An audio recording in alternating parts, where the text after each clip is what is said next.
Good morning. Shout out ko sa inyo lahat. Shalom po mga kapatid. Good morning sa mga followers, sa mga kaibigan.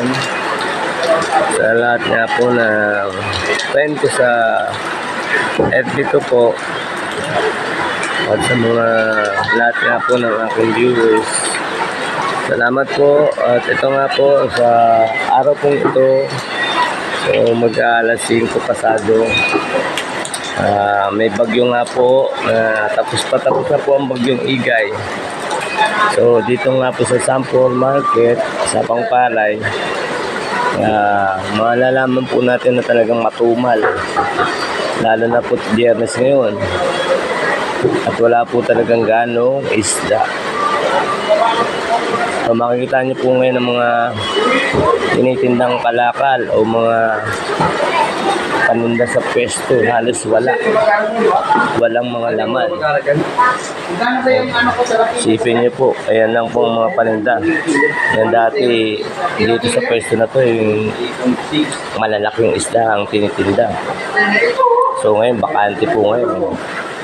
Nakikita niyo talagang walang laman dahil sa may bagyong Franco.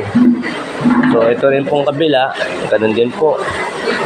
Halos wala rin pong dala na isda. Meron pa rin naman yung dalagang bukid lapad sa Mollete, Pampano, galunggong na frozen. Ayan po, may liit na masag, hipon. So hipon, yan. Yan, pampano, hindi ganong kalaki yan. Pero magkano pa rin yung pampano na yan, Jing? 360 pa rin, mahal pa rin ang pampano. So makikita niyo po ngayon sa palengke halos, ayan, mas marami ngayon ang hipon kasi takot po sila na malunod ang hipon. So kaya yan, naglabasan ng mga hipon, ang laki, mura. At isang magandang tendera at isang gwapong si Schwarzenegger. Kumarik ko yan. Yan. Mamaya. Ito, hipon din sa kapitbahay namin. Gulay. O fresh ng mga gulay.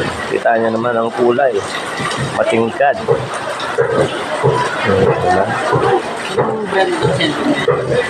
Vivo Y16.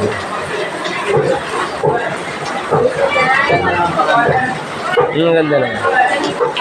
Sa kabila, halos din wala rin ganong isda.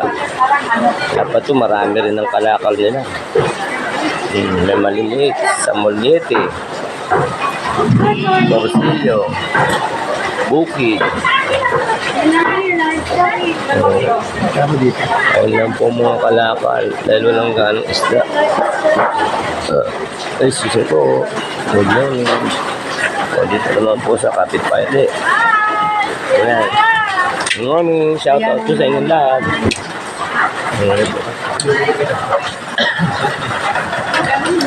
Ayan, ganda. Mga panahog.